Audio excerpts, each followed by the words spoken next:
Hi everyone, Dr. Manjula here. ഇന്ന് നമ്മൾ medical surgical നഴ്സിംഗിലെ രണ്ട് ഡിഫറെൻറ്റ് സിസ്റ്റം ഡിസോർഡേഴ്സ് ആണ് പഠിക്കുന്നത്. ഒന്ന് ഗ്യാസ്ട്രോ ഇൻറ്റെസ്റ്റിനൽ ട്രാക്റ്റും പിന്നെ റീനൽ സിസ്റ്റവും. ഇതിൻ്റെ രണ്ടിൻ്റെയും ഡിസോർഡേഴ്സ് നമുക്കൊന്ന് നോക്കാം. അപ്പോൾ ഇന്ന് നമ്മൾ നോക്കാൻ പോകുന്ന quick recap of the disorders affecting the digestive system and the renal system. ആദ്യം തന്നെ gastrointestinal tract disorders നോക്കാം. First is GERD, gastroesophageal reflux disease.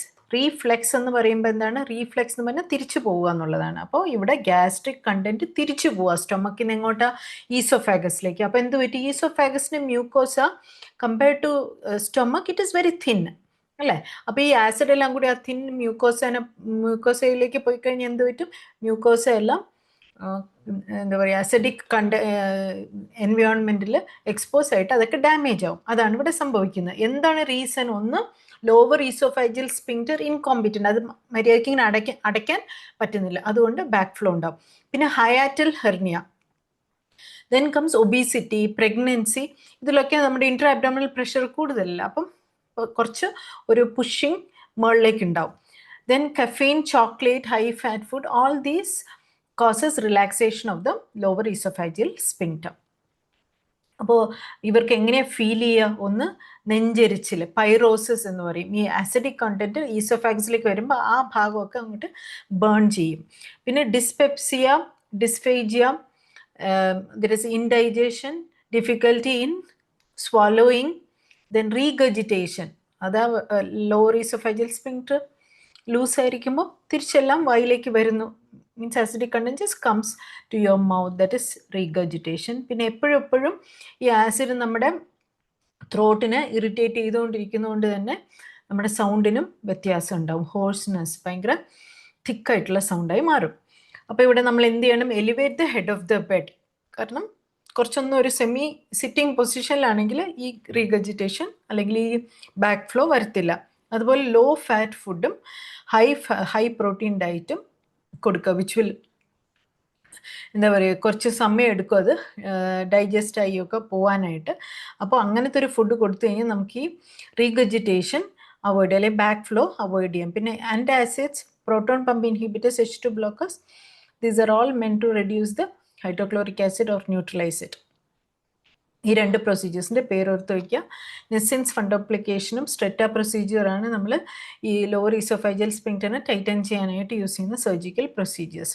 Complication എന്താണ്? ബാരറ്റ്സ് ഈസോഫാഗസ്, ഒരു പഴയ ക്വസ്റ്റ്യൻ പേപ്പറിൽ ചോദിച്ചുകൊണ്ടൊരു ടോപ്പിക് ഏരിയ ആണ്.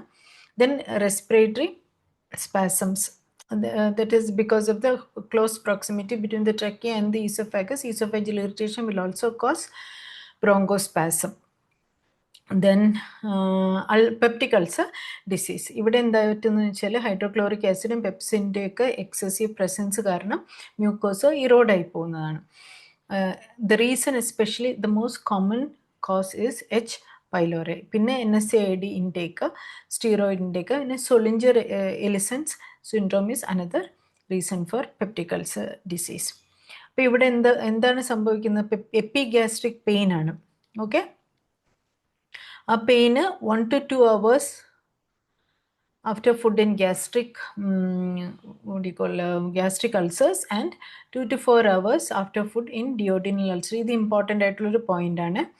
കാരണം എം ടി സ്റ്റൊമക്കിലാണ് ഡിയോഡിനൽ അൾസറിന് പെയിൻ വരിക. അപ്പം ഭക്ഷണം കഴിച്ചു കഴിഞ്ഞാൽ ഡിയോഡിനൽ അൾസർ ഉള്ളവർക്ക് പെയിൻ മാറും, അതാണ് അതിൻ്റെ അർത്ഥം. ഓക്കെ, അങ്ങനെ ചിന്തിച്ചോളൂ. ഭക്ഷണം കഴിച്ചു കഴിഞ്ഞാൽ ഇവർ വളരെ കംഫർട്ടബിൾ. അതേസമയം ഗ്യാസ്ട്രിക്കിലാണെങ്കിൽ അങ്ങനെയല്ല, ഭക്ഷണം കഴിച്ചു കഴിഞ്ഞാൽ അത് ഭയങ്കര ബുദ്ധിമുട്ടാണ്. ഡിയോഡിനൽ അൾസറിൽ ഭക്ഷണം കഴിക്കുമ്പോൾ ആശ്വാസം ഉണ്ടാവും. ദെൻ നോസിയ, ഹാർട്ട് ബേൺ, അതൊക്കെ ഉണ്ട്. So how do you manage this? Any return like alcohol, spicy food, coffee, അതൊക്കെ അവോയ്ഡ് ചെയ്യുക. Proton pump inhibitor, H2 blockers, ആൻറ്റാസിഡും കൊടുക്കുക to neutralize the acidic content. പിന്നെ H. പൈലോറിയാണ് റീസൺ എന്ന് പറഞ്ഞില്ല, അപ്പോൾ അതിന് നമ്മൾ ട്രിപ്പിൾ തെറാപ്പിയാണ് കൊടുക്കുന്നത്. 3 ഡ്രഗ് ചേർന്നിട്ട് ഉള്ള ഒരു ട്രിപ്പിൾ തെറാപ്പി കൊടുത്ത് that is A medical management. പിന്നെ വേഗോട്ടമി, ബിൽറോത്ത് 1, 2, വേഗസ് നെർവിൻ്റെ സെലക്റ്റീവ് ട്രങ്കലോ അങ്ങനെയുണ്ട്. നമ്മൾ വേഗസ് നെർവ് കട്ട് ചെയ്ത് വിടും. ബിൽറോത്ത് 1, 2 എന്ന് പറയുമ്പോൾ ഗ്യാസ്ട്രക്ടമിയാണ്. ഗ്യാസ്ട്രോ ഡിയോഡിനെക്ടമിയാണ് ബിൽറോത്ത് 1, ഗ്യാസ്ട്രോ ജിജിനോട്ടമിയാണ് ബിലിറോത്ത് 2 എന്ന് പറയുന്നത്. അപ്പോൾ ഈ ബിലിറോത്ത് നടത്തുമ്പോൾ ഉള്ള കോംപ്ലിക്കേഷനാണ് ഡംപിങ് സിൻഡ്രോം. ഡംപിങ് സിൻഡ്രോം എന്ന് പറഞ്ഞാൽ സഡൻ ആയിട്ടുള്ള ഗ്യാസ്ട്രിക് കണ്ടന്റ് വന്ന് ഇൻറ്റസ്റ്റൈനിൽ വീഴുമ്പോൾ ഉണ്ടാകുന്ന മാനിഫെസ്റ്റേഷൻസ് ആണ് ഡംപിങ് സിൻഡ്രോം. പിന്നെ അൾസർ ഒത്തിരി ഡീപ്പായിട്ടുണ്ടെങ്കിൽ perforation and bleeding can happen. Next is cholelithiasis and cholecystitis. Cholelithiasis എന്ന് പറയുന്നത് ഗോൾ സ്റ്റോൺസ്, കോളിസിസ്റ്റൈറ്റിസ് എന്ന് പറഞ്ഞാൽ inflammation. Because of the gall stones or some other infections there could be sludge formation in the gallbladder, and that's called cholecystitis. So the reason is for obesity, females 40 age above females, then rapid weight loss, പെട്ടെന്ന് weight reduction ചെയ്യുന്ന ആൾക്കാർക്ക് ഇത് കാണാം. Then high fat diet, these other causes. അപ്പോൾ ഇവരെങ്ങനെ present ചെയ്യും? Right upper quadrant abdominal pain ഉണ്ടാവും, അതുപോലെ ജോണ്ടിസ്. ഈ സ്റ്റോൺസ് ഒക്കെ വന്നിട്ട് നമ്മുടെ ബൈൽ ഡക്റ്റിനെ ഒബ്സ്ട്രക്ട് ചെയ്യുമ്പോൾ blood levels of the bilirubin increases and that will cause jaundice. അപ്പോൾ താഴേക്ക് ബൈൽ വരാത്തത് കൊണ്ട് സ്റ്റൂൾസിന് ക്ലേ കളർ ആയിരിക്കും, അല്ലെങ്കിൽ ഒരു വൈറ്റിഷ് കളർ ആയിരിക്കും, because there is absence of stercobilinogen, and urine becomes dark because of the increased serum bilirubin. So bilirubin is increased, ALP is also increased in the investigations. അപ്പോൾ ഇവിടെ നമ്മൾ NPO കൊടുക്കണം ആ initial സ്റ്റേജസിൽ till the pain subsides, and then nasogastric suctioning. So this is meant to decrease the GI movement and give comfort to the patient. Then analgesics, especially meperidine ആണ്. Ursodiol കൊടുക്കും to lyse the stones, ERCP and cholecystectomy to remove the stones. So the complications are cholangitis and pancreatitis. അടുത്തത് acute പാൻക്രിയേറ്റൈറ്റിസ്. അപ്പോൾ acute പാൻക്രിയേറ്റൈറ്റിസ് suddenly developing ആണ്. എന്ത് പറ്റുമെന്ന് വെച്ചാൽ pancreas സെൽഫായിട്ട് തന്നെ digest ആയിപ്പോവും. Auto ഡൈജഷനാണ് അവിടെ നടക്കുന്നത്. പാൻക്രിയാസിൻ്റെ എൻസൈംസിൽ നിന്ന് തന്നെ അത് ഡൈജസ്റ്റ് ആയിപ്പോവും. Reasons are the number 1 reason is alcoholism, പിന്നെ gall stones, some infections, drugs like steroids. So how does the patient present? ഇവിടെയും എപ്പിഗാസ്ട്രിക് പെയിൻ ആണ്, but it radiates to the back. പിന്നെ സ്പെസിഫിക് ആയിട്ട് നമുക്ക് കള്ളൻ സൈൻ, ടേണർ സൈൻ ഒക്കെ കാണാൻ സാധിക്കും. എന്ന് വെച്ചാൽ പെരി അംബിലിക്കൽ അത് നീലിച്ച് കിടക്കുന്നത് അംബിലിക്കസിന് ചുറ്റും, അതുപോലെ ആ ഫ്ലാങ്ക് സ്പേസിൽ നീലിച്ച് കിടക്കുന്നതാണ് ടേണർ സൈൻ. ദെൻ ഇവിടെ അടുത്തതെന്ന് വെച്ചാൽ സൈൻ എന്ന് പറയുന്നതും അമൈലേസും ലിപ്പേസും ഭയങ്കര എലിവേറ്റഡ് ആയിരിക്കും, ആൻഡ് ഹൈപ്പോ കാൽസ്യമി ഉണ്ട്. ബട്ട് നമ്മുടെ കാൽഷ്യം ഹൈപ്പോ കാൽസ്യമിയുടെ സൈൻസ് ഒക്കെ ഉണ്ട്, ചോസ്റ്റോക്സും ട്രോഷോസും സൈനും ഒക്കെ പോസിറ്റീവ് ആയിരിക്കും. അടുത്തത് ഇവിടെയും പെയിൻ ആണല്ലോ, ആ സമയത്ത് നമ്മൾ NPO വെക്കും, നേസോഗ്യാസ്ട്രിക് സക്ഷനിങ് വെക്കും, IV ഫ്ലൂയിഡ്സ് കൊടുക്കുക, അനാൽജസിക്സ് കൊണ്ട് പെയിൻ കൺട്രോൾ ചെയ്യുക, then calcium gluconate because there is hypo calcaemia, and surgery four goal stones. So the complications are pseudocyst, ARDS, disseminated intravascular coagulation, etc. Now coming to hepatitis. Hepatitis എന്ന് പറയുന്നത് വൈറലോ ടോക്സിക്കോ auto immuno ഒക്കെ ആവും, inflammation of the liver. Hepatitis A to E ഉണ്ട്. The main causes hepatitis virus from A to E,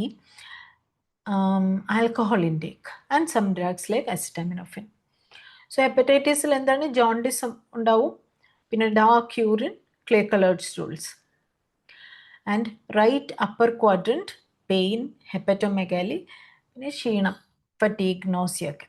so here we have to give rest, avoid alcohol, cholestyramine to bind the bile salts, antiviral if it is because of the viral cause. So it can turn to chronic hepatitis, and also cirrhosis can develop.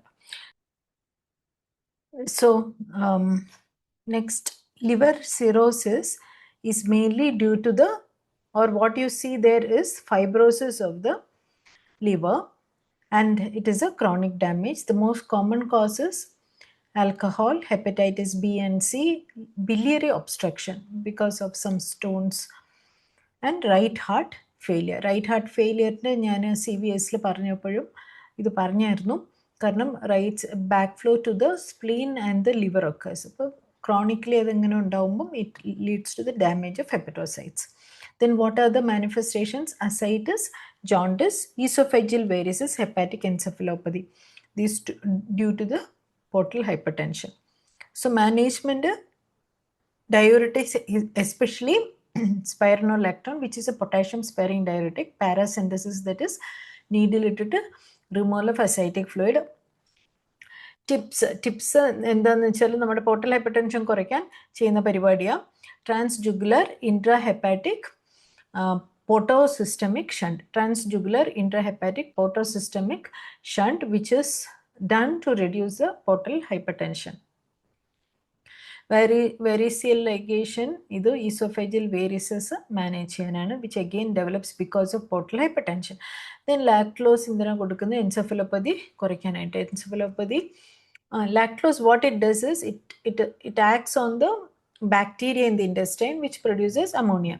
അപ്പോൾ ഈ ammonia ഭയങ്കര toxic ആണല്ലോ. അപ്പോൾ അമോണിയനെ detoxify ചെയ്യുന്ന എവിടെയാണ്? ലിവറിലാണ്. എങ്ങനെ detoxify ചെയ്യും? It is converted to less toxic ആയിട്ടുള്ള urea and this urea is excreted through the kidneys. ഇതാണ് പ്രോസസ്സ്. അപ്പം അമോണിയ ഒത്തിരി ഉണ്ടാവാതിരിക്കാൻ GITയിലെ ബാക്ടീരിയനെ അഫക്റ്റ് മീൻസ് റെഡ്യൂസ് ചെയ്യാനാണ് നമ്മൾ ലാക്ടോസ് യൂസ് ചെയ്യുന്നത്. So complications are portal hypertension, variceal bleeding, hepatorenal syndrome. Okay, the liver problem kondu there will be decreased blood supply to the kidneys, okay, and that will result in renal failure. So that is called as hepatorenal syndrome. So next, coming to the renal diseases. Okay, so renal സിസ്റ്റത്തിൽ ആദ്യം തന്നെ നമുക്ക് പറയാനുള്ളത് urinary tract infection ആണ്. Urinary tract ഇൻഫെക്ഷനിൽ most common organism എന്ന് പറയുന്നത് ഈ കൊളയാണ്. ഈ വാല്യൂസ് ആണ് like more than 10 cubic CFU per ml ആണ് നമ്മുടെ സിഗ്നിഫിക്കൻറ്റ് എന്ന് പറയുന്ന ഈ വാല്യൂ. ജസ്റ്റ് ഓർത്ത് വെച്ചോളുക. യൂറിനറി ട്രാക്ട് ഇൻഫെക്ഷൻ ലോവറും ഉണ്ട് അപ്പറും ഉണ്ട്. ലോവർ എന്ന് പറയുമ്പോൾ ബ്ലാഡറും യുറീത്രയും ഇൻഫെക്റ്റഡ്, അപ്പർ എന്ന് പറയുമ്പോൾ കിഡ്നീൻ്റെ ഇൻഫെക്ഷൻ ആണ്. ഫീമെയിൽസിലാണ് ഇത് ഹൈ റിസ്ക്, കാരണം ദേ ഹാവ് ഷോർട്ട് യുറീത്ര. പിന്നെ മറ്റ് റിസ്ക് ഫാക്ടേഴ്സ് എന്ന് പറയുന്നത് catheter use, BPH, pregnancy and diabetes. So it's how does the patient present? Dysuria, urgency, frequency. Dysuria എന്ന് പറഞ്ഞാൽ പെയിൻഫുൾ യൂറിനേഷൻ, urgency എന്ന് പറഞ്ഞാൽ പെട്ടെന്ന് പോകാനായിട്ട് തോന്നുന്നു, അങ്ങോട്ട് ബാത്റൂം എത്തുന്നതിന് മുമ്പ് തന്നെ യൂറിൻ പാസ് ചെയ്യുക. ഫ്രീക്വൻസി എന്ന് പറഞ്ഞാൽ പല പ്രാവശ്യം, ഒരു മണിക്കൂർ 4-5 പ്രാവശ്യം പോവുക, അങ്ങനെയാണ് ഫ്രീക്വൻസി എന്ന് പറയുന്നത്. ഇനി ഇവർക്ക് എന്താണ്, ഹൗ ഡു ദേ പ്രസൻറ്റ്? ബ്ലാഡറിൻ്റെ ആ ഭാഗം സുപ്രാപിബിക് ഏരിയയിൽ പെയിൻ ഉണ്ടാവും, which is indicative of cystitis. പിന്നെ പൈലോനെഫ്രൈറ്റിസ് ആണെങ്കിൽ ഫ്ലാങ്ക് പെയിൻ, എന്നുവെച്ചാൽ കിഡ്നി ഇരിക്കുന്ന സ്ഥലത്ത് പെയിനും ഒപ്പം തന്നെ ഭയങ്കര ഫീവറും ചിൽസും ഉണ്ടാവും. സോ ഇതൊരു ഇൻഫെക്ഷൻ ആയതുകൊണ്ട് ആൻറ്റിബയോട്ടിക്കാണ് നമ്മൾ കൊടുക്കുന്നത്. എന്താണ് ആൻറ്റിബയോട്ടിക്? ട്രൈമെത്തോപ്രിം. പിന്നെ ഇത് കൂടാതെ തന്നെ നൈട്രോഫുറൻറ്റോയിനും സെഫലോസ്പോറിൻസും ഒക്കെയാണ് മറ്റ് ഡ്രഗ്സ്. പെയിന് വേണമെങ്കിൽ നമുക്ക് അനാൽജസിക്സ്, ഫെനസോപൈറിഡീൻ കൊടുക്കാം. പിന്നെ hydration is very very important, 3 liters per day. ഒപ്പം തന്നെ നമ്മൾ പ്രിവെൻറ്റീവായിട്ട് ക്രാൻബെറി ജ്യൂസും കൊടുക്കാം. That will help in preventing the bacteria from breeding in the urine. So if you don't treat this properly, the pyelonephritis will lead to sepsis. Body മൊത്തം ആ കിഡ്നിയിൽ നിന്ന് തന്നെ bacteria എല്ലാം ഫുൾ ബോഡിയിലും ആവാം. So recurrent urinary tract infection ഒരു high risk ഉണ്ട് ഒരു പ്രാവശ്യം വന്നു കഴിഞ്ഞാൽ. പിന്നെ അടുത്തൊരു കാര്യം എന്ന് പറഞ്ഞാൽ റെക്കറൻ്റായിട്ട് UTI വന്നു കഴിഞ്ഞാൽ your renal tissue gets scarred, which will lead to renal failure. So ഒരു സിമ്പിൾ UTI ആയിട്ട് വന്നിട്ട് റീനൽ ഫെയിലിയർ ആയിട്ട് ലാൻഡപ്പ് ചെയ്യാം. സോ UTIയുടെ ഒരു ultimate complication, end stage complication എന്ന് പറയുന്നത് റീനൽ ഫെയിലിയർ തന്നെയാണ്. അപ്പോൾ അത് നമ്മൾ കണ്ടു. പിന്നെ അടുത്തത് നെഫ്രോലിത്തിയാസിസ്. നെഫ്രോലിത്തിയാസിസ് എന്ന് പറഞ്ഞാൽ സ്റ്റോൺ ഫോർമേഷനാണ്. Stone in anywhere in the renal tract. Calcium oxalate, uric acid, white stones ആണ് ഏറ്റവും കൂടുതൽ ഉണ്ടാകുന്നത്. So they present with renal colic. അതുപോലെ ഫ്ലാങ്ക് ഏരിയയിൽ പെയിനും, യുറീത്രയുടെ ആ സൈഡിലൂടെ it passes down to the loin ഏരിയയിലോട്ടും ആ പെയിൻ പോകും. എന്ന് വെച്ചാൽ യുറീത്രയുടെ അതേ ട്രാക്കിൽ കൂടെ പെയിൻ അവർക്ക് ഫീൽ ചെയ്യും. Then haematuria, blood in the urine because ഈ സ്റ്റോൺസ് ഇങ്ങനെ പാസ് ചെയ്ത് പോകുമ്പോൾ ചെറിയ ചെറിയ മൈക്രോ ഇഞ്ചുറി ഉണ്ടല്ലോ, അതുകൊണ്ട്. പിന്നെ nausea vomiting because of the pain. ഏറ്റവും നല്ല ഇത് ഡയഗ്നോസിനുള്ള ബെസ്റ്റ് മെത്തേഡ് എന്താ? CT സ്കാനാണ്. പിന്നെ യൂറിൻ അനാലിസിസും ചെയ്യാം. ധാരാളം വെള്ളം കൊടുക്കുക. 3 liters hydration is very important. Analysis because the pain is very severe. പിന്നെ അത് കഴിഞ്ഞ് നമുക്ക് ലിത്തോട്രിപ്സി ചെയ്യാം. ലിത്തോട്രിപ്സി എന്ന് പറഞ്ഞാൽ extra corporeal shock wave lithotripsy, പുറത്തുനിന്ന് അതിനെ പൊടിച്ച് കളയാം. And plus along with this good hydration is required, അല്ലെങ്കിൽ അത് അവിടെ ഇവിടെ തങ്ങിപ്പോവും ചെറിയ പൊടികൾ. ദെൻ ഡയറ്ററി മോഡിഫിക്കേഷൻസ്, ഓരോരോ സ്റ്റോൺ അനുസരിച്ചിട്ട് ഡയറ്ററി മോഡിഫിക്കേഷൻസ് ഉണ്ട്. Obstruction is one reason, one complication. Hydronephrosis. Hydronephrosis എങ്ങനെയാണ്? നിങ്ങളുടെ കിഡ്നി ഉണ്ട്, യൂറീറ്റർ, ബ്ലാഡർ ഇങ്ങനെയുണ്ട്. സപ്പോസ് ഇവിടെ എവിടെയെങ്കിലും ഒരു സ്റ്റോൺ വന്നു ബ്ലോക്ക് ആയിരുന്നു കഴിഞ്ഞാൽ ഈ വരുന്ന യൂറിൻ താഴോട്ട് വരാൻ പറ്റില്ലല്ലോ. അപ്പോൾ ഇവിടെ തന്നെ ഇങ്ങനെ കളക്ട് ചെയ്ത് ഇത് ആദ്യം ടോർച്ചറാവും. ഹൈഡ്രോ യൂറീറ്റർ എന്ന് പറയും. അത് കഴിഞ്ഞാൽ പിന്നെ ഈ കിഡ്നി നിറച്ചും യൂറിനാവും. ഹൈഡ്രോ എന്ന് പറഞ്ഞാൽ വെള്ളമാണല്ലോ. കിഡ്നി നിറച്ചും യൂറിൻ ആകുമ്പോഴേക്കും അതിന് ഹൈഡ്രോ നെഫ്രോസിസ് എന്ന് പറയും. ആൻഡ് അൾട്ടിമേറ്റ്ലി എന്താണ് പ്രശ്നം? Renal failure. Okay, next is acute renal failure. Acute renal failure എന്ന് പറഞ്ഞാൽ പെട്ടെന്ന് ഉണ്ടാകുന്ന റീനൽ ഫെയിലിയർ. 3 കാരണങ്ങളാണ്. നമ്മൾ 3ആയിട്ട് ഡിവൈഡ് ചെയ്യാം. Pre renal, intra renal, post renal. ഇത് ഇമ്പോർട്ടൻ്റ് ആണ്. പ്രീ റീനൽ എന്ന് പറയുമ്പോൾ കിഡ്നിക്ക് മേളിലുള്ള റീസൺസ്. ഇൻട്രാ റീനൽ എന്ന് പറഞ്ഞാൽ കിഡ്നിയുടെ അകത്ത്, എന്ന് വെച്ചാൽ ഈ ഏരിയ മാത്രമുള്ള റീസൺസ്. പോസ്റ്റ് റീനൽ എന്ന് പറഞ്ഞാൽ കിഡ്നിയുടെ താഴേക്കുള്ള റീസൺസ്. അപ്പോൾ പ്രീ റീനൽ എന്ന് പറയുമ്പോൾ നമ്മൾ മെയിനായിട്ടും ബ്ലഡ് വെസൽസ് റിലേറ്റഡ് ആയിട്ടുള്ളതാണ്. അപ്പോൾ ആൻഡ് സർക്കുലേഷൻ റിലേറ്റഡ് ആയിട്ടുള്ളതാണ് പ്രീ റീനൽ കോസസ്. ഓക്കെ, അങ്ങനെ മാത്രം ഓർക്കുക. പ്രീ റീനൽ എന്ന് പറയുന്നത് സർക്കുലേഷൻ റിലേറ്റഡ് ആയിട്ടുള്ള കോസസ് ആണ്. ലൈക്ക് നിങ്ങൾക്ക് ഡീഹൈഡ്രേഷൻ ആവും, ബ്ലീഡിംഗ് ഒക്കെ ആയിട്ട് ഹൈപ്പോ വൊളീമിയ ആവുമ്പോൾ ഇത് സംഭവിക്കാം. പിന്നെ രണ്ടാമത്തെ ഇതെന്താണ്? ടൈപ്പ് ഇൻട്രാറീനൽ. ഇൻട്രാറീനൽ നമ്മൾ കിഡ്നിയുടെ ടിഷ്യൂസിൽ വരുന്ന ഡാമേജ്. നിങ്ങൾ എക്സ്ട്രാ ഏതെങ്കിലും എക്സസീവ് ആയിട്ടുള്ള റീനൽ ടോക്സിക് ആയിട്ടുള്ള ഡ്രഗ് എടുത്തിട്ടുണ്ടെങ്കിൽ, അമിക് ആസിഡോ അങ്ങനെയൊക്കെ ഉള്ള സ്ട്രെപ്റ്റോമൈസിൻ പോലത്തെ ഡ്രഗ്സ് ഒക്കെ ഉണ്ടെങ്കിൽ കിഡ്നി ഡാമേജ് ആവും, ട്യൂബുലർ നെക്രോസിസ് സംഭവിക്കാം. So the reason is lying within the kidney, renal ടിഷ്യൂസിൽ. പിന്നെ പോസ്റ്റ് റീനൽ എന്ന് പറയുമ്പോൾ കിഡ്നിയുടെ താഴെ ഏതാണ്? Ureter, bladder, urethra. ഈ ഏരിയാസിൽ എവിടെയെങ്കിലും എന്തെങ്കിലും പ്രശ്നങ്ങൾ ലൈക്ക് ട്യൂമേഴ്സ് ആവും. ട്യൂമേഴ്സ് വന്ന് ബ്ലോക്ക് ചെയ്യാം, അല്ലെങ്കിൽ സ്റ്റോൺസ് വന്ന് ബ്ലോക്ക് ചെയ്യാം, BPH. ഇതൊക്കെയാണ് reasons. Okay, so what is the symptom? ഒലിഗൂരിയ. പിന്നെ ക്രിയാറ്റിനും കൂടും, ഫ്ലൂയിഡ് ഓവർലോഡ് വരും, വെച്ചാൽ എഡിമ ഒക്കെ വരും. ബോഡിയിൽ തന്നെ ഫ്ലൂയിഡ് റീറ്റെയിൻ ചെയ്ത് എഡിമ വരും. ഇലക്ട്രോലൈറ്റ് ഇംബാലൻസ്, ഡൈല്യൂഷണൽ ഹൈപ്പോനെട്രീമിയ ആവാം, കുറച്ച് കഴിയുമ്പോൾ ഹൈപ്പർ കലീമിയ ആവും, അങ്ങനെ. Then, so the diagnosis is usually done by increased serum creatinine levels, and also we have Rifle criteria.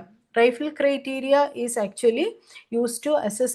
ഇപ്പോൾ acute renal failure എന്നൊന്നും പറയത്തില്ല കേട്ടോ, AKI എന്നാ പറയുന്നത്, acute kidney injury. അപ്പോൾ ഈ റൈഫിൾ ക്രൈറ്റീരിയയിൽ നമ്മൾ R എന്ന് ഉദ്ദേശിക്കുന്ന റിസ്ക് ആണ്, I എന്ന് ഉദ്ദേശിക്കുന്ന ഇഞ്ചുറി, F എന്ന് ഉദ്ദേശിക്കുന്നത് ഫെയിലിയർ, L എന്ന് പറയുന്നത് ലോസ്, E എന്ന് പറയുന്നത് എൻ സ്റ്റേജ് റീനൽ ഡിസീസ്. അപ്പോൾ ഇത് actually severity of AKI based on the changes in the serum creatinine and the urine output. So which we have these many criterias which will help us to diagnose the acute kidney injury. പിന്നെ blood urea nitrogen creatinine ratio നമ്മൾ നോക്കും, പിന്നെ യൂറിനിലുള്ള sodium values. So treat the cause. ഇപ്പോൾ pre renal, intrarenal, post renal ഒക്കെ പറഞ്ഞില്ല, ആ cos എന്നിട്ട് ട്രീറ്റ് ചെയ്യുക. പിന്നെ ഭയങ്കര സിവിയർ ആണ്, ക്രിയേറ്റിൻ മോർ ദാൻ 4 ഒക്കെ പോയി കഴിഞ്ഞാൽ we will take up the patient for dialysis. So complications hyperkalaemia, metabolic acidosis. Next, okay, and this can also progress on to chronic renal failure if not intervened properly. So next is chronic kidney disease. So ഇതെന്താണ്? Progressive nephron loss ആണ്. Progressive ആണ്, it is not reversible. the damage is progressive. ഹൈപ്പർടെൻഷനോ ഡയബറ്റീസോ glomerular നെഫ്രൈറ്റിസോ ഒക്കെ കൊണ്ടുവരുന്ന damage. So ഇവിടെയും ഈ മാനിഫെസ്റ്റേഷൻസ് ഒക്കെ ഉണ്ട്. Plus there is fatigue, pruritus, oedema, anaemia ഒക്കെ bone marrow suppression, erythropoietin deficiency കൊണ്ടാണ് അനീമിയ വരുന്നത്. പ്രൂറൈറ്റിസ് എന്തുകൊണ്ടാണ്? യൂറിയ ലെവൽസ് കൂടുന്നതുകൊണ്ടാണ്. സോ ഇവിടെ GFR സ്റ്റേജിങ് ചെയ്യാം. GFR-ന്റെ ബേസ് ചെയ്തിട്ട് നമുക്ക് ഡിഫറെൻറ്റ് ലെവൽസ് ആയിട്ട് CKD-നെ ക്ലാസിഫൈ ചെയ്യാം. ഓക്കെ, സ്റ്റേജ് 1, 2, 3, 4, 5 അങ്ങനെ പറയുന്നുണ്ട്. സ്റ്റേജ് 1-ൽ എന്ന് പറയുമ്പോൾ നമ്മുടെ GFR is 90 ml/min. സ്റ്റേജ് 2-ലാണെങ്കിൽ 60 to 89. സ്റ്റേജ് 3 ആണെങ്കിൽ 45 to 59. ഇങ്ങനെ പോകും. സ്റ്റേജ് 3-ൽ തന്നെ അവർ 2 ക്ലാസിഫിക്കേഷനൊക്കെ പറയുന്നുണ്ട്, എയും ബിയും ഒക്കെ. ദെൻ എയിൽ 45 to 59.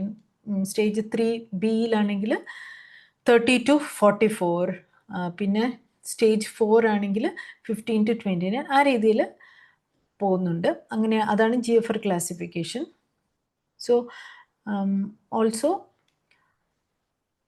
if the GFR is less than 60 ml/min for 3 months, then that is diagnostic of chronic kidney disease. So how do you manage this? എല്ലാം സിംറ്റമാറ്റിക് മാനേജ്മെൻറ്റ്, എഡിമയ്ക്ക് ഡയറൂട്ടിക്സ് ഉണ്ട്, അങ്ങനെയൊക്കെ ചെയ്യാം. പിന്നെ എറിത്രോപോയിറ്റിൻ കൊടുക്കും അനീമിയയ്ക്ക്. അനീമിയ ഡയറ്റൊക്കെ വെച്ചിട്ട് അല്ലെങ്കിൽ അയൺ ടാബ്ലറ്റ്സ് ഒക്കെ വെച്ചിട്ട് നമുക്കിതിവിടെ ഒന്നും ചെയ്യാൻ പറ്റില്ല. എറിത്രോപോയിറ്റിൻ തന്നെ അകത്തേക്ക് പോകണം. പിന്നെന്താ, ഫോസ്ഫേറ്റ്സ് ബോഡിയിൽ എലിവേറ്റഡ് ആയിരിക്കുമല്ലോ, കാരണം കിഡ്നിക്ക് ഇത് എക്സ്ക്രീറ്റ് ചെയ്യാൻ പറ്റാത്തത് കൊണ്ട്. So will give phosphate binders also to remove it from the body. Then dialysis. If the values are really high and the serum potassium goes above 5.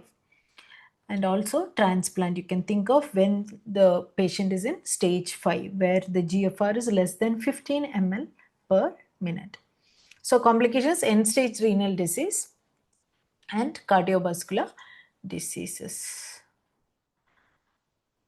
Okay, അടുത്തത് glomerulonephritis. Glomerulonephritis എന്ന് പറയുന്ന ഒരു ഇമ്മ്യൂൺ മീഡിയേറ്റഡ് ഗ്ലോമെറുലർ ഡാമേജ് ആണ്, which follows streptococcal infection. ഇത് important ആണ്, post streptococcal infection. So that is the reason for glomerulonephritis. ഇവിടെയാണെങ്കിൽ haematuria, proteinuria, hyper tension, peri orbital oedema ഇതാണ്. അപ്പോൾ ഈ ഹെമച്ചൂറിയും പ്രോട്ടീനൂറിയും കൂടെ കമ്പൈൻ ചെയ്ത് വരുമ്പോൾ ഇവർക്ക് എന്താവും എന്നറിയാമോ? കോള കളേർഡ് യൂറിൻ. നമ്മുടെ കൊക്കക്കോള ഇല്ലേ, അല്ലെങ്കിൽ പെപ്സി പോലെ കോള കളേർഡ് യൂറിൻ, ആ പതയും ഉണ്ടാവും, ആ കളറും അങ്ങനെ ഉണ്ടാവും. ആ കളർ, ആ ബ്രൗണിഷ് വരുന്നത് ഹെമച്ചൂറിയക്കാരാണ്. അപ്പം അതെന്തിനാ? ഈ പ്രോട്ടീനൂറിയ ഉള്ളത് കൊണ്ടാണ്. Hyper tension and peri orbital oedema. അപ്പോൾ ഡയഗ്നോസ് ചെയ്യുന്ന എങ്ങനെയാണ്? യൂറിൻ അനാലിസിസ് ചെയ്യുമ്പോൾ നമുക്ക് കാണാൻ പറ്റും, RBC കാസ്റ്റ് ഒക്കെ കാണാൻ പറ്റും. അതുപോലെ you can do ASO titre which indicates the presence of streptococcal infection. പിന്നെ ബയോപ്സി എടുത്തിട്ടാണ് ഇത് കൺഫേം ചെയ്യുന്നത് glomerulonephritis. So we can give steroids to suppress the inflammation and also immunosuppressants. Pinne AC inhibitors can be given to reduce the proteinuria. So this also will finally complication in the chronic kidney disease ആയിട്ട് മാറും. Nephrotic syndrome also. Next is BPH, benign prostatic hypertrophy. Prostate എൻലാർജ്മെൻറ്റിന് 40 വയസ്സിൽ കൂടുതലുള്ള മെയിൽസിന് കാണാം. ഇവിടെ എന്താ manifestations? Hesitancy ആണ്. ഹെസിറ്റൻസി, വീക്ക് സ്റ്റേ, ഇങ്ങനെ പോകത്തില്ല, യൂറിൻ പോകത്തില്ല, ഭയങ്കര ഹെസിറ്റേഷൻ ആണ് ഇത് പോകാനായിട്ട്. ചിലപ്പോൾ ഡ്രിബ്ലിംഗ് ആവും, ഡ്രോപ്പ് ബൈ ഡ്രോപ്പ് ആയിട്ടേ പോകത്തുള്ളൂ. Weak stream. Then nocturia and retention of urine. അപ്പോൾ പ്രോസ്റ്റേറ്റ് സ്പെസിഫിക് ആൻറ്റിജൻ നമ്മൾ ചെയ്യാറുണ്ട്, കാരണം we want to know if it is leading to a cancer or something. Okay, then comes a digital rectal examination. ഈ digital rectal examination ചെയ്യുമ്പോൾ നമുക്ക് evaluate ചെയ്യാൻ പറ്റും BPH ഉണ്ടോ ഇല്ലയോ എന്നുള്ളത്. പിന്നെ യൂറോഫ്ലോമെട്രി, യൂറിൻ്റെ സ്ട്രീമിൻ്റെ സ്ട്രെങ്ത് നോക്കാനായിട്ട്. So what are the drugs? Alpha blockers like tamsulosin to decrease the size of the prostate. Then 5 alpha reductase inhibitors also can be given, and TURP is the surgical management, transurethral resection of prostate. So ഇവിടെയും complication എന്താണ്? Urinary tract infection ആണ്. എന്ന് വെച്ചാൽ urine complete ആയിട്ട് empty ആവാതെ അവിടെ accumulate കിടക്കുമ്പോൾ അവിടെ ബാക്ടീരിയ ഡെവലപ്പ് ആവും. പിന്നെ അക്യൂട്ട് റിറ്റൻഷൻ, ഹൈഡ്രോനെഫ്രോസിസ്. ഹൈഡ്രോനെഫ്രോസിസ് ഞാനിവിടെ ഓൾറെഡി പറഞ്ഞു, ഇതിൻ്റെ നെഫ്രോലിത്തിയാസിസിൻ്റെ കാര്യത്തിൽ പറഞ്ഞപ്പോൾ പറഞ്ഞു BPH ലാകുമ്പോൾ എന്താ പറ്റും, ഇവിടെയാണ് നമുക്കല്ലേ, ഇവിടെയല്ലേ അതിരിക്കുന്നത്. അപ്പോൾ ഇവിടെ അങ്ങനെ ഒരു കൺസ്ട്രക്ഷൻ ആകുമ്പോൾ it goes back like this, leading to hydronephrosis, and finally it is renal failure, right? So that is about renal diseases. So thank you very much for your patient listening. ഇനി ബാക്കിയുള്ളത് അടുത്ത സെഷനിൽ പറയാം.